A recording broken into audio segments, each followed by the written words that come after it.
Tunggu. Nah, nanti juga kan. Iya, nah, bisa itu.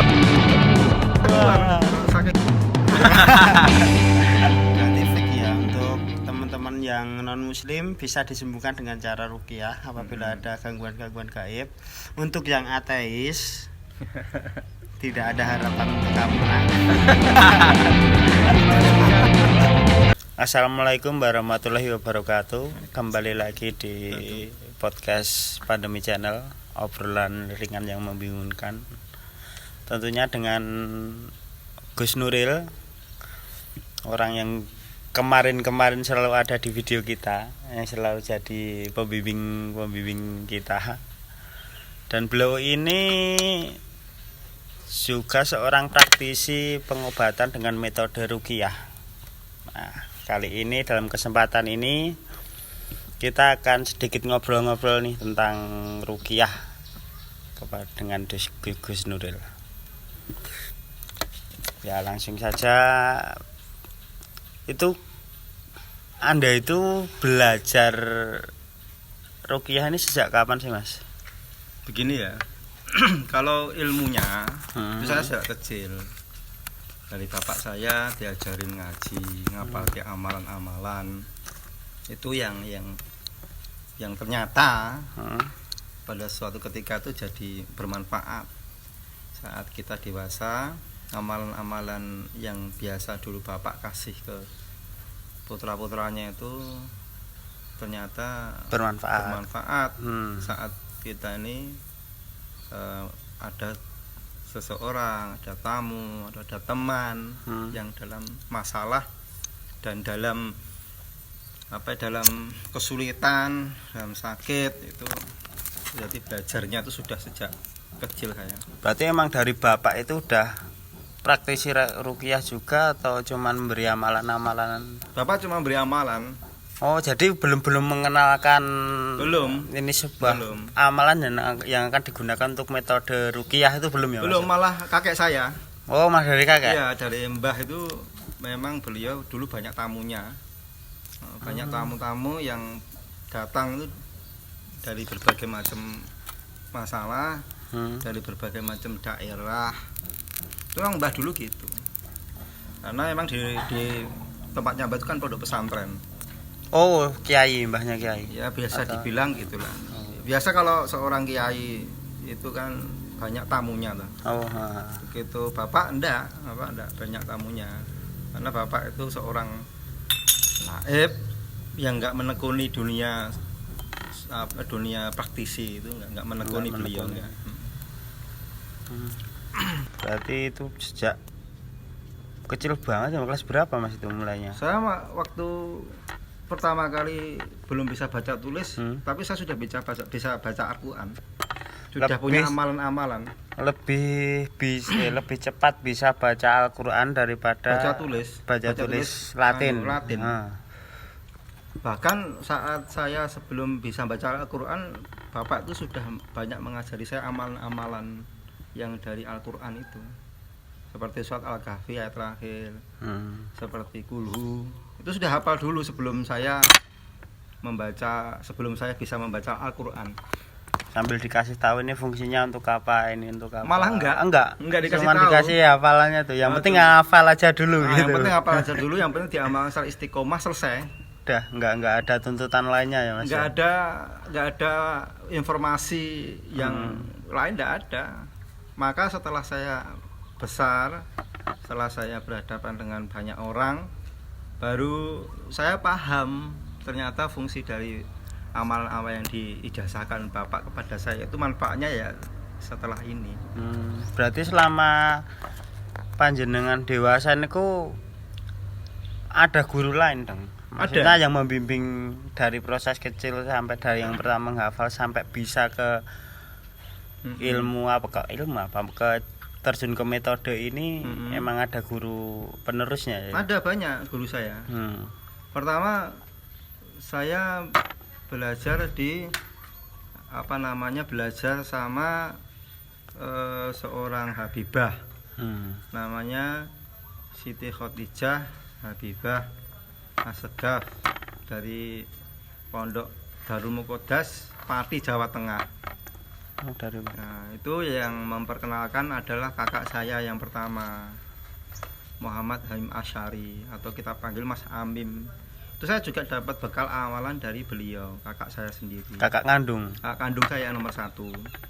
Terus saya juga belajar metode penggabungan antara ruqyah dan ruwat. Oh, ruwatan. Iya, ruwat itu yang bisa kita bilang, orang bilang kejawen lah. Itu saya dapat itu dari kakak saya, mbak saya yang nomor 3. Saya belajar juga dari beliau, dan lebih banyak belajarnya dari beliau. Mbak saya itu Mbak Dini atau Mbak Rohma namanya. Lalu saya belajar ke seorang kiai, yang namanya Pak Sis. Terus ada kiai yang dari Temboro Magetan, itu juga saya belajar dari beliau. Saya juga belajar dari orang yang mengajarkan ilmu anasir, namanya Pak Budi. Rumahnya itu Surat Majan, Maospati, Magetan. Saya belajar juga dari beliau. Dan saya juga belajar dari Kiai Haji Ahmad Sunali Pulung Ponorogo, almarhum beliau. Punya pondok pesantren di Ponorogo. Saya juga belajar dari beliau. Berarti proses belajarnya itu emang bener-bener lama ya Mas. Maksudnya dari kecil udah diberi apa ya, amalan-amalan, bekal amalan-amalan itu. Iya. Jadi saya lagi pula itu guru-guru panjenengan kebanyakan ya dari keluarga sendiri juga mendukung banget, terus dari luar juga masih mendapat pelajaran-pelajaran lain tentang metode ini. Berarti ada garis keturunan gitu loh, Nja. Oh. Ada garis keturunan dari kakek. Kakek itu kan kakek saya Mbah Yahya atau Mbah Adnan. Punya bapak itu Mbah Abdul Rahman, sama punya mertua Mbah Ahmad Bajuri. Itu juga praktisi semua. Oh. Juga kiai yang metode pengobatannya juga dengan doa-doa gitu. Jadi sudah ada garis keturunan. Jadi mungkin Anda ini cucu pilihan dari beliau ya untuk meneruskan praktek-praktek ini. Mungkin bisa dikatakan. Gimana ya, keluarga saya bisa semua itu. Bisa semua. Bisa semua. Jadi nggak cuma saya. Jadi setan tuh mau masuk rumah Anda itu udah kepanasan, mikir-mikir ya. Jangankan setan yang berbentuk manusia aja kalau mencuri di rumah saya nggak bisa keluar. Nggak bisa keluar. Sampai segitunya Mas. Iya, kalaupun keluar ketahuan pasti. Ada kejadian. Masuk pasti ketahuan. Harusnya Anda jadi intel aja Mas. Nah, intel apa ini masalahnya? Intel bagian apa ini? Kalau bagian Jun ya lain lagi ceritanya. Karena pendaftarannya nggak ada itu di TNI itu. Berarti proses dalam pembelajaran metode ini kurang lebih berapa tahun Mas? Ya sejak kecil itu saya kan diajarkan amalan. Jadi saya secara spesifikasi mempelajari ilmu ini tidak ada. Kalau dari metode ruqyahnya sendiri, mungkin kan dari semenjak panjenengan dewasa kan, itu kira-kira berapa tahun? Saya kan diajarkan menghafal Al-Quran, menghafalkan ayat-ayat Al-Quran, diajarkan menghafalkan Al-Quran. Ya, dari hafalan-hafalan itu bisa dimanfaatkan, bisa digunakan. Ayat-ayat Al-Quran itu digunakan untuk pengobatan tadi. Berarti itu kira-kira panjenengan pertama kan cuma diajarin basic-basicnya dari keluarga. Basicnya bisa dibilang basic. Basicnya dari keluarga. Basic. Nah itu pengembangannya ke metode ruqyah kan katakanlah jenengan tadi ketemu sama kiai ini, kiai itu sejak kira-kira berumur berapa Mas? Umur berapa? Sekitar usia 20-an. 20-an saya banyak belajar dari para kiai-kiai itu yang punya disiplin ilmu yang berbeda-beda loh ya. Ada yang khusus ilmu hizib, lalu ada yang khusus doa-doa ayat Quran, ada yang doa-doa, ada yang energi tenaga dalam. Berarti kiai-kiai itu punya spesifikasi juga. Oh, jadi dari berbagai macam kiai yang panjenengan sowan itu punya keahlian masing-masing. Beliau-beliau itu. Nah, ini saya gabungkan sehingga bisa untuk melakukan ini. Iya, metode. Sehingga bisa, dan mungkin ada yang lain juga ya, pengobatan alternatif lainnya ya. Dan saya juga ada yang belajar otodidak. Saya pengembangan sendiri. Pengembangan sendiri. Karena setiap tamu atau orang yang punya sakit atau punya masalah itu kan kita berarti kita belajar lagi, selalu belajar. Jadi menekuni dunia, kita taruh ya dunia praktisi atau dunia supranatural atau dunia ruqyah, seperti kita berenang di lautan. Semakin tiada tepi, semakin kita ini kecil. Semakin berenang semakin tiada tepi ya Mas. Kecil, maka nggak bisa disombongkan. Orang praktisi ruqyah, ya kan, atau orang yang bisa menyembuhkan itu nggak bisa sombong, karena di atas langit kan ada langit. Orang yang paling ahli berenang pasti di atasnya ada yang lebih ahli lagi dalam berenang. Lebih menyadari kalau kemampuan panjenengan itu masih ada yang melebihi mungkin. Jauh, itu. Jadi itu alasan untuk tidak sombong mungkin. Nggak bisa sombong. Panjenengan itu sadar kalau pasti ada yang lebih. Pasti ada yang lebih hebat dari saya. Jauh lebih hebat. Nah, saya banyak bagian dari pasir di lautan.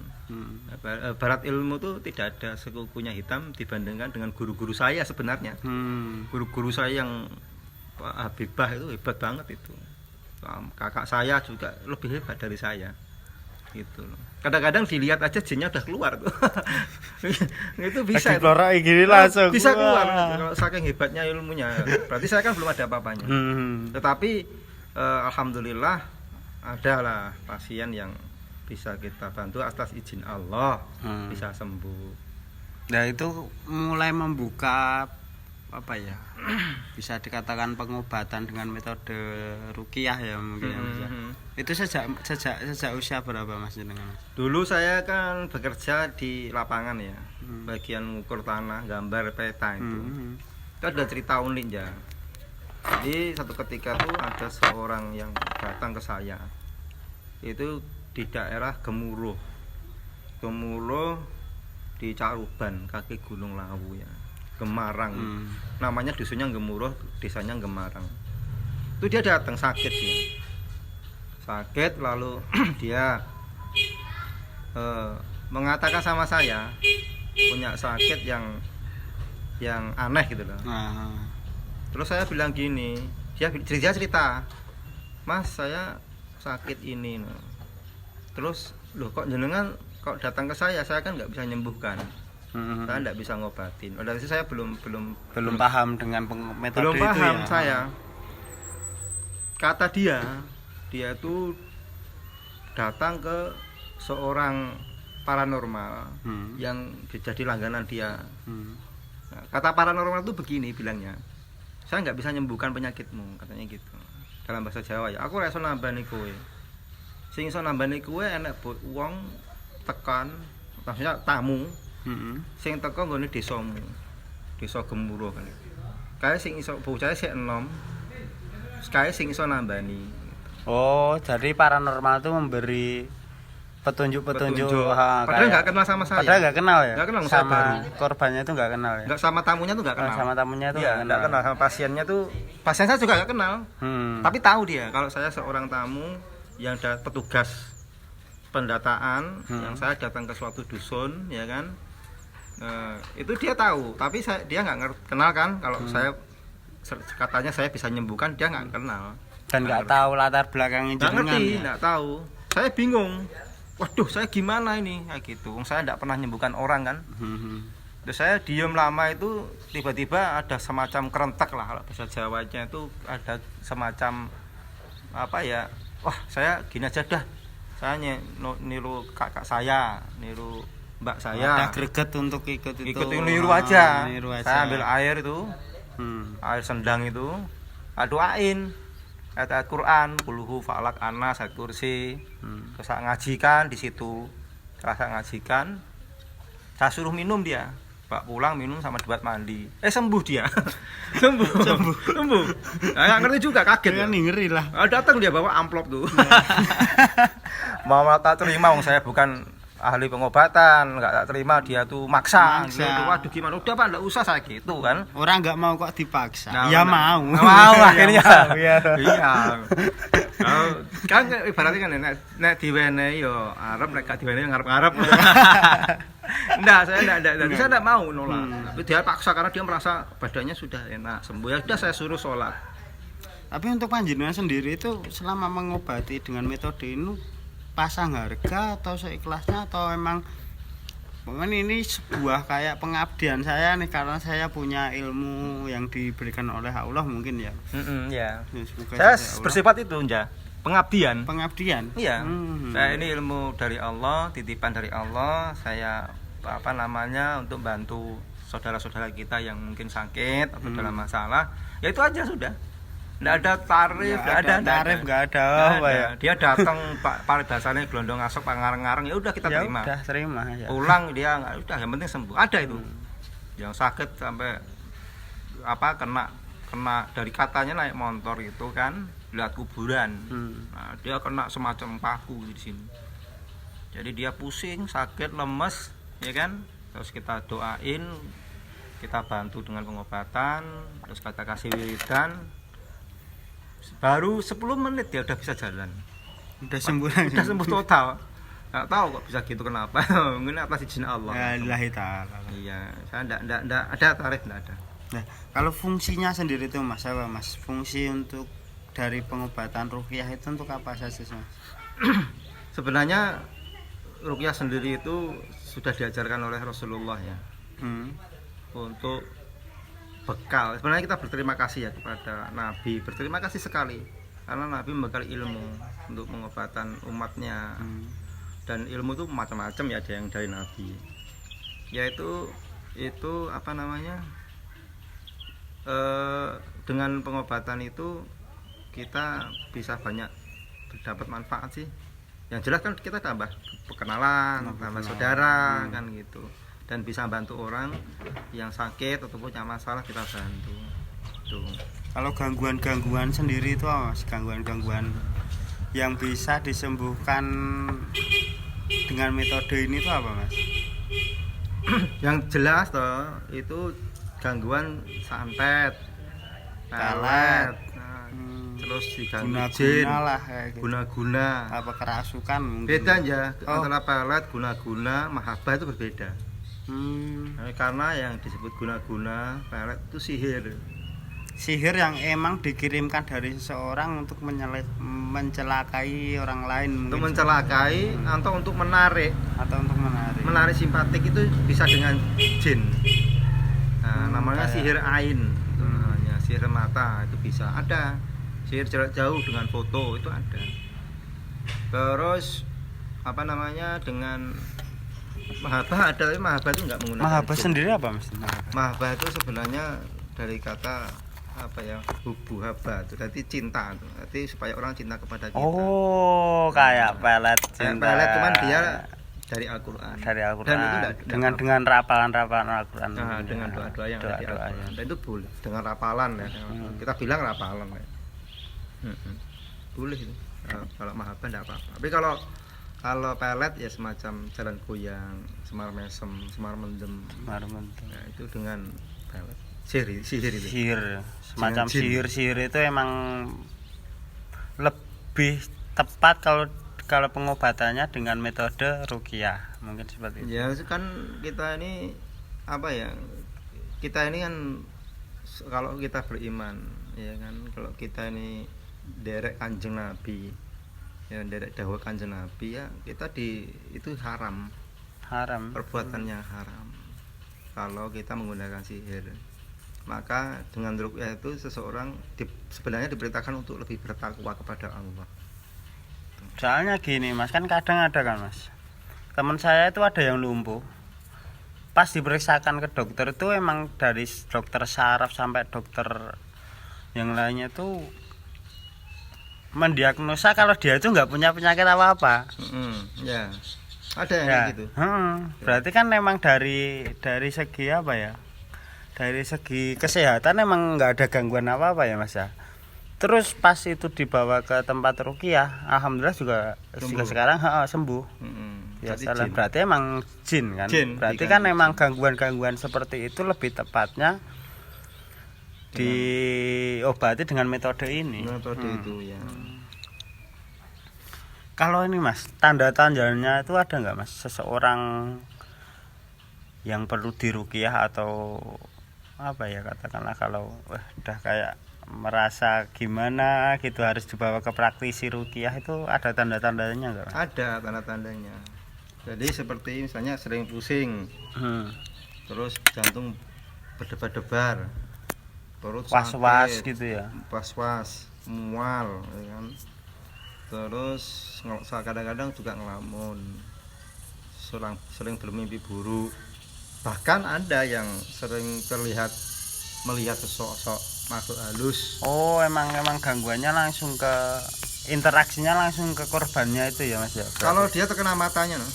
Oh, yang terkena. Kalau di matanya sini itu ada jinnya, itu mampu untuk melihat jin.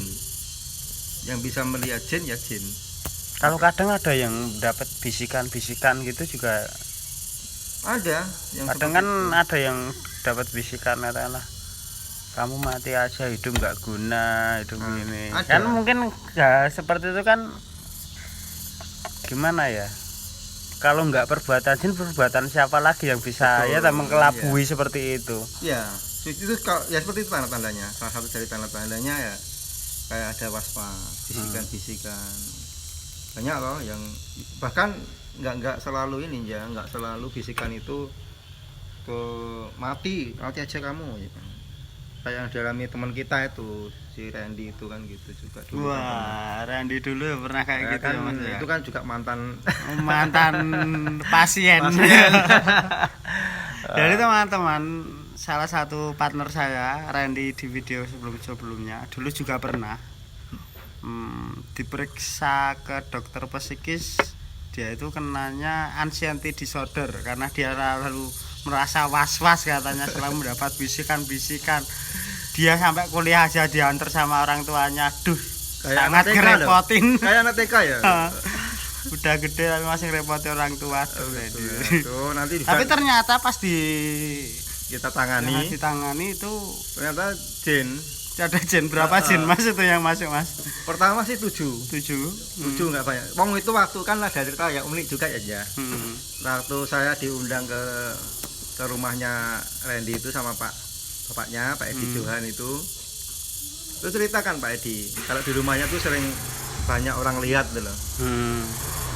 Orang sering lihat pocong, sering lihat peri kan gitu. Oh, markas mungkin. Semenjak Randy dimasukin itu mungkin rumahnya jadi markas untuk barang gaib itu ya. Saya bertamu lah ke sana kan. Saudaranya pada ngumpul nih. Nah, terus saya bilang gini sama Pak Edi, kan minta beliau untuk dibersihkan rumahnya. Saya bilang begini sama beliau, Pak, kok perasaan saya ada yang kurang ya anggota rumah tangganya. Oh ada Mas, anak saya kan gitu. Nah, terus kan Randy panggil sini di depan.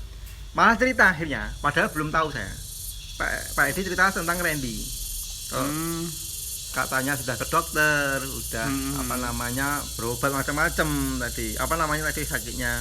Anxiety disorder. Nah itu masa nggak bisa ngomong lah. Anxiety apa? Nah setelah itu saya lihat, anak ini kena saya gitu dalam hati saya. Coba ya saya doain kan gitu kan. Ya udah saya doain, saya ngaji di situ. Nggak berapa lama itu. Proses penyembuhannya itu lama? Bukan, proses mengeluarkan jin dari tubuh Randy supaya bisa berinteraksi dengan saya. Itu lama sampai 1 jam. Lama, tiba-tiba dia teriak kesakitan. Nggak ketahuan kalau ternyata ada benda asing dalam tubuhnya. Bukan alien ya, tapi itu tetap ya orangnya aja kayak alien. Itu terus alhamdulillah kita tangani sembuh. Tinggal bersihkan rumahnya. Kita nggak bisa kalau ada rumah yang angker, misal ada penghuninya, kita nggak bisa langsung bersihkan rumahnya, nggak bisa. Orangnya dulu dong dibersihkan. Oh iya. Soalnya yang makhluk gaib itu hinggap di orangnya ya. Hinggap di orangnya, jangan dibersihkan rumahnya, orangnya enggak. Rumah mah gampang. Kalau ya, orang kan? Tubuh lebih susah ya, masalah dia mengendalikan hati sama pikiran. Iya betul. Rumah kan benda mati. Udah kita hajar selesai. Tapi kalau orang benar. Dia punya imajinasi, dia punya keinginan, punya rasa, punya nafsu. Yang itu tidak mudah kita nangani orang itu. Maka banyak praktisi ruqyah yang tidak sekali aja bisa langsung sembuh. Harus bertahap ya Mas. Harus bertahap. Maka kalau di TV-TV itu kita lihat ya ada yang itu kesurupan. Itu apakah langsung sembuh? Enggak. Saya yakin enggak. Tetap harus bertahap. Melalui proses penyembuhan. Ya orangnya harus juga mendekatkan diri pada Allah, baca wiridan. Orangnya sendiri harus interaktif, aktif gitu loh. Jadi kalau katakanlah orang bandel nggak mau banyak mengenal Allah tapi pengen sembuh dari pengobatan dari gangguan jin dengan metode ini semakin sulit ya Mas ya? Sulit, Semakin ada sulit, itu yang kayak gitu. Dia nggak sholat, ya nggak ngaji, ya sulit kita menyembuhkannya. Wong dirinya sendiri tidak mau seorang kan tidak ada keinginan, kemauan kuat untuk sembuh. Randy kan kemauannya kuat. Ya gimana ya Mas? Kalau daripada malah bablas nanti bablas gila mah. Dia memang tekun Randy. Memang tekun. Ngajinya tekun, wiridanya tekun, baca rotib tekun. Maka kita terbantu dengan ketekunannya dia. Kalau dia semakin bandel, semakin praktisi juga semakin susah untuk itu ya Mas. Iya, praktisi harus dibantu sama si pasien. Bahkan kan waktu tinggal satu itu kan ya, penyembuhannya kan tinggal satu jinnya. Ya namanya orang pengen sembuh kan goyah juga. Dapat informasi kan untuk cari alternatif yang lain. Maka dia nyari penyembuhan di alternatif lain. Ternyata alternatif lain tersebut ilmu yang diterapkan adalah ilmu hadiran, ilmu jin. Nanti kita bisalah jagung-jagongan bincang-bincang sama Randy ya. Pengalaman seputar sejak dia pada saat dulu terganggu, kita mungkin bisa lah lain kali. Mungkin perlu gini aja Mas. Kita beri segmen baru yang bertema tentang pengobatan ruqyah sendiri. Untuk kedepannya mungkin. Iya, bisa aja. Bisa ya. Dan pengobatan interaktif.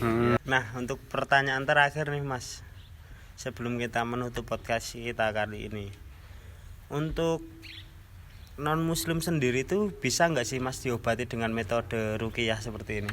Bisa apa nggak? Asal dia manusia. Oh, asal dia manusia. Iya. Nah, kalau dia bukan manusia kayaknya nggak bisa. Karena yang jadi masalah di sini adalah gangguannya itu ya Mas ya? Iya, yang kemasukan jin kan manusia. Kalau manusia kan nggak ada yang masuki jin. Jadi bisa, walaupun non muslim apapun, asal dia punya Tuhan, apapun agamanya. Selama di situ masih ada keimanan, Tuhan tetap mau menolong mereka ya. Maksudnya masih bisa memberi jalan ya Mas ya? Iya, Maha Rahmannya Allah itu kan di situ. Jadi siapapun yang berdoa dan entah itu dari non muslim, ya Allah tetap mendengarkan. Jadi Allah itu tidak pandang bulu kalau mengabulkan doa, tidak hanya kepada orang yang muslim, non muslim pun kan juga banyak yang berdoa dan dikabulkan.